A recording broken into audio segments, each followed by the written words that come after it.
Assalamu alaikum students. In previous lecture you have learned question number 4 of exercise 2.3. आपने बेटे exercise 2.3 के question number 4 का first part देखा है. सेकंड पार्ट एग्जैक्टली आपने वैसे ही करना है. फर्स्ट पार्ट में रूट्स उसने कहा है डिफर बाय यूनिटी, मतलब 1 का डिफरेंस है दोनों रूट्स में. एक रूट आपने अल्फा सपोज किया, दूसरा अल्फा -1. सिमिलरली सेकंड पार्ट में उसने कहा है दोनों रूट्स में 2 का डिफरेंस है. तो अगर आप एक रूट अल्फा लेते हैं तो दूसरा अल्फा -2 कंसीडर करेंगे और एग्जैक्टली फर्स्ट पार्ट के स्टेप्स को फॉलो करके आप ये वाला पार्ट अटेम्प्ट करेंगे. अब आते हैं क्वेश्चन नंबर 5 पे. क्वेश्चन नंबर 5 आप अपनी बुक्स पर देखें, उसके 3 पार्ट्स हैं, लेकिन उसमें स्लाइड सा चेंज है क्वेश्चन नंबर 4 की निस्बत. कैसे डिफरेंट है क्वेश्चन नंबर 4 से वो देखें अपनी बुक्स पर. क्वेश्चन नंबर 4 में उसने रूट्स की कोई कंडीशन दे दी थी कि वो आपको यूज करके रूट्स की वैल्यू सपोज करनी थी, जबकि क्वेश्चन नंबर 5 में रूट्स आपको कोई कंडीशन नहीं दी है, बल्कि एक अलग से इक्वेशन दे दी है, एक अलग से रिलेशन दे दिया है. कह रहा है कि ये रिलेशन जो है वो आपकी गिवन इक्वेशन को सेटिस्फाई करेगा, ये आपने शो करना है. सेटिस्फाई कर रहा है ये शो करते हुए साथ एक अननोन नंबर दिया हुआ है, कांस्टेंट नंबर है कोई भी m, उसको नाम उसने दिया हुआ है, साथ वो कहता है उसकी वैल्यू फाइंड आउट करें. तो प्रोसीजर देखें बेटा क्वेश्चन का, वही है. हमने इक्वेशन अपनी लिखी, सेकेंड पार्ट है आपके सामने लिखा हुआ again alpha and beta are the roots of the given equation. अब फिर से रूट्स पे कोई कंडीशन नहीं है तो हमने फिर से नाम अल्फा और बीटा ही सपोज किया है. प्रीवियस क्वेश्चन में कंडीशन थी इन दोनों पे, इस वजह से नाम उसकी गिवन कंडीशन के अकॉर्डिंग ही सपोज किए थे. फिर हम वही स्टेप जो हमने प्रीवियस लेक्चर में किया, पहले sum of the roots alpha plus beta minus B over A क्या आ जाएगा 7 डिवाइडेड बाय 1, तो -7 ही आंसर आ जाएगा. Product of the roots alpha into beta is equal to C over A, वो क्या आ जाएगा कांस्टेंट डिवाइडेड बाय अगेन 1, तो सिर्फ और सिर्फ कांस्टेंट ही रह जाएगा. तो यहां से बेटे देखें प्रोडक्ट की वैल्यू 3m-5 और सम की वैल्यू -7 आ रही है. इन दोनों वैल्यूज को आप दो इक्वेशंस का नाम दे दें. अब बेटे दो इक्वेशंस का नाम देने के बाद हम ये सम वाली इक्वेशन को आगे सॉल्व करते हैं. हम क्या करेंगे, ये बीटा इक्वालिटी के इस तरफ ले जाते हैं, तो अल्फा की वैल्यू क्या आ गई -बीटा -7. ये अल्फा की वैल्यू अब हमें कहाँ पुट करनी है, जो एक और इक्वेशन उसने आपको क्वेश्चन के अंदर दी हुई है. कौन सी equation, 3α - 2 beta is equal to 4. ये सेकंड पार्ट में उसने रिलेशन दिया हुआ है आपको, ये वाला रिलेशन.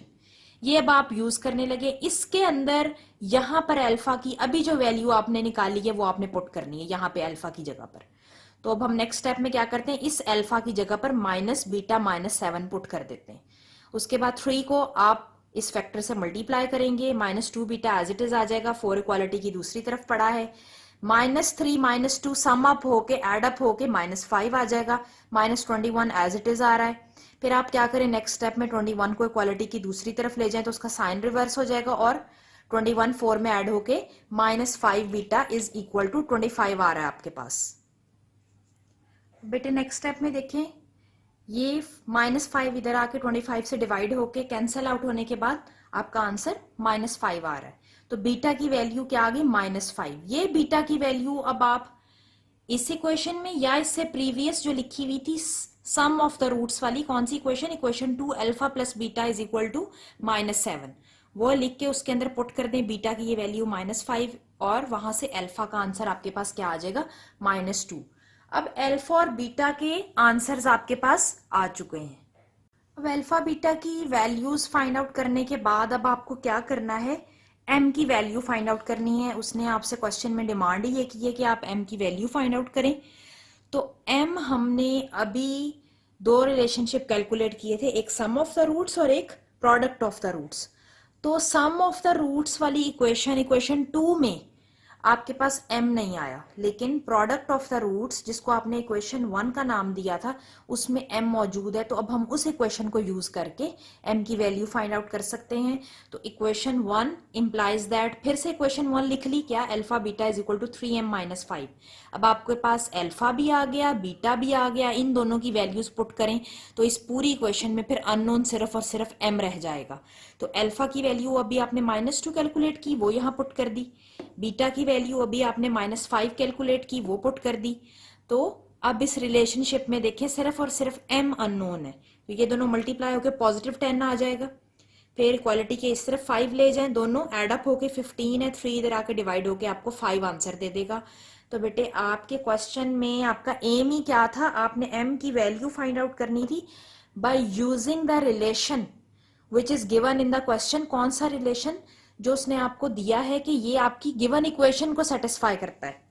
तो फर्स्ट और थर्ड पार्ट में अगर आप अपनी बुक्स पर देखें, आपने सिमिलरली ऐसे करना है जैसे थर्ड पार्ट में दिया हुआ है 7 alpha minus 3 beta is equal to 18। इस रिलेशन के अंदर कोई वैल्यू पुट करें अल्फा या बीटा की, लेकिन वो अल्फा और बीटा की वैल्यू आनी कहां से है? जो आपको इक्वेशन दी हुई है उस इक्वेशन में पहले सम और प्रोडक्ट फाइंड आउट करें। सम और प्रोडक्ट फाइंड आउट करने के बाद इस इक्वेशन के अंदर 7 alpha minus 3 beta is equal to 18 के अंदर वैल्यू पुट करें। वहां से बेटा आपके पास अल्फा और बीटा के आंसर्स आएंगे। वो अल्फा और बीटा के आंसर्स आपको m की वैल्यू फाइंड आउट करने में हेल्प करेंगे। अब स्टूडेंट्स आप लोग क्वेश्चन नंबर 6 देखें अपनी बुक्स पर। अगेन किसी अननोन नंबर की वैल्यू फाइंड आउट करनी है, दैट इज m। लेकिन अब साथ कंडीशंस क्या दी हुई है वो देखें। If sum and product of the roots of the given equations is equal to a given number lambda. अब उसने फिर से रूट्स दोनों पे कंडीशन लगा दी है, लेकिन अब रूट अकेले नहीं बल्कि उन दोनों का सम और प्रोडक्ट, मतलब अब दोनों रूट्स के सम और प्रोडक्ट पे कंडीशन लगाई है। क्या कंडीशन लगाई है? क्या सम का आंसर किसी फिक्स नंबर लैम्डा के इक्वल होगा, ऐसे ही प्रोडक्ट की वैल्यू भी किसी फिक्स नंबर लैम्डा के इक्वल होगी। तो ये चीज यूज करते हुए आपने m की वैल्यू फाइंड आउट करके दिखानी है। तो क्वेश्चन समझें पहले, उसके बाद स्टार्ट करते हैं। ये बेटा फर्स्ट पार्ट आपके सामने लिखा हुआ है, ये आपकी complete a value, b value and c value. तो इक्वेशन हमेशा बेटा क्वाड्रेटिक इक्वेशन में एक बात जहन में रखें, आपकी a, b और c क्या चीज है? ये तीनों कांस्टेंट टर्म्स हैं, ये तीनों कोफिशिएंट्स हैं आपके वेरिएबल्स की। इनकी शक्ल कुछ भी हो सकती है, खौफनाक से खौफनाक शक्ल भी हो सकती है और मासूम से मासूम भी हो सकती है। तो उससे नहीं घबराना।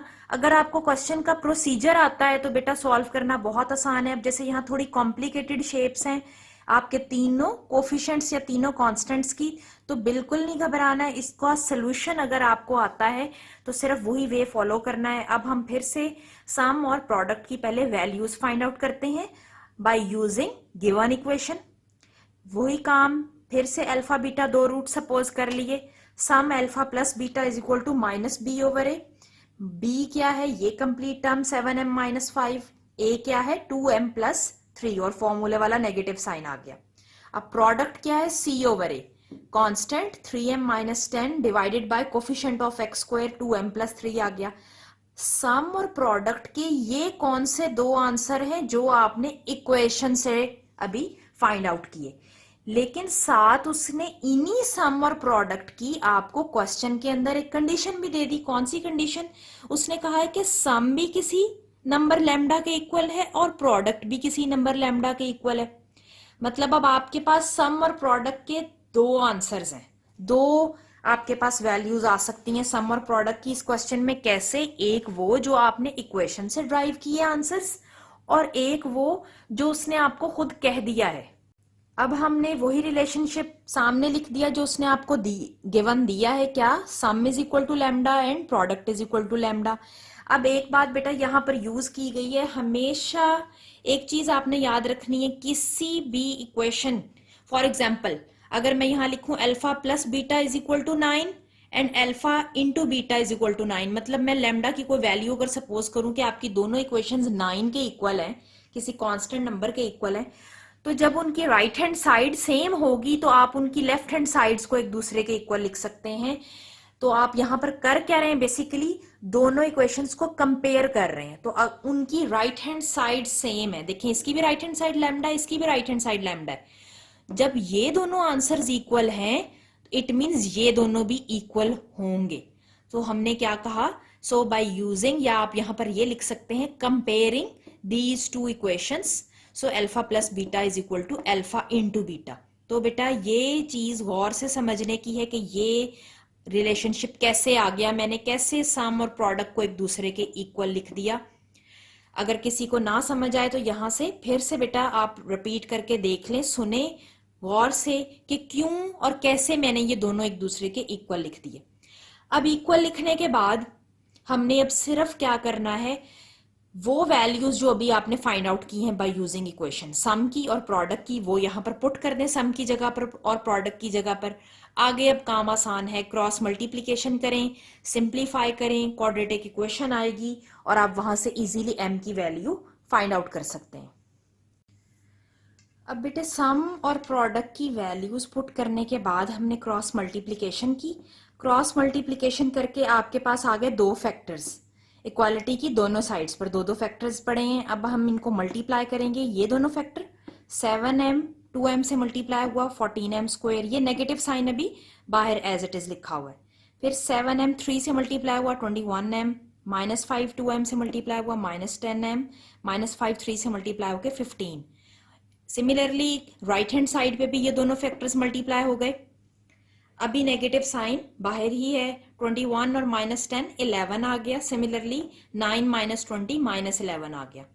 अब इस स्टेप में नेगेटिव साइन जो है वो इस पूरे फैक्टर पे अप्लाई किया, ये दोनों वैल्यूज पॉजिटिव थी नेगेटिव हो गई और नेगेटिव वैल्यू पॉजिटिव हो गई।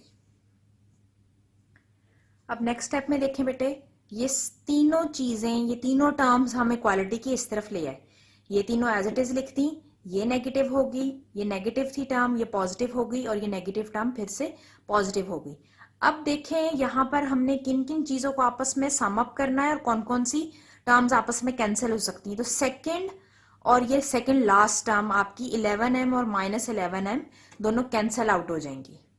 अब देखिए बेटा, सेकेंड और सेकेंड लास्ट टर्म को कैंसिल आउट करने के बाद आपने रिमेनिंग टर्म्स को आपस में ऐड कर दिया। -14 -6 में ऐड होके -20 आ गया, 15 30 में ऐड होके 45 आ गया।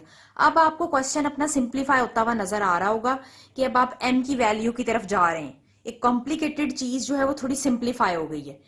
अब 45 इक्वालिटी की इस तरफ ले जाए और 20 ला के डिवाइड करके m के दो आंसर्स आपके पास आ जाएंगे। दो आंसर्स क्यों आएंगे? क्योंकि m का स्क्वायर है।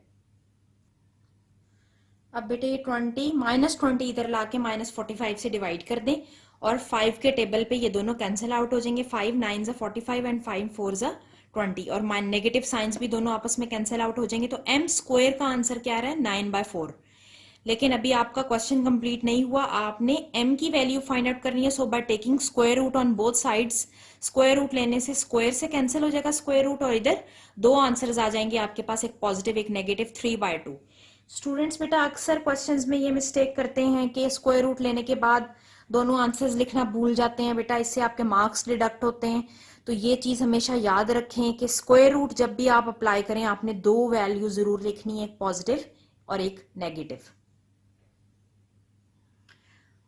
आई होप आप लोगों को एक्सरसाइज 2.3 समझ आ गई है बेटा। इसमें एक ही चीज याद रखनी है, पूरी एक्सरसाइज की समरी एक दफा देख लें।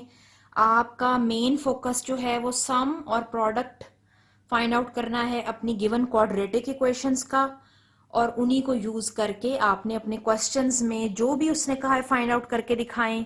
कहीं पे p कहा है, कहीं पे m कहा है, हर बार आपने उन्हीं दोनों को यूज करते हुए सम और प्रोडक्ट की वैल्यूज को अपनी अननोन चीजों की वैल्यूज फाइंड आउट करके दिखानी है। तो बहुत आसान है, इंशाल्लाह आप लोग इजीली कर पाएंगे।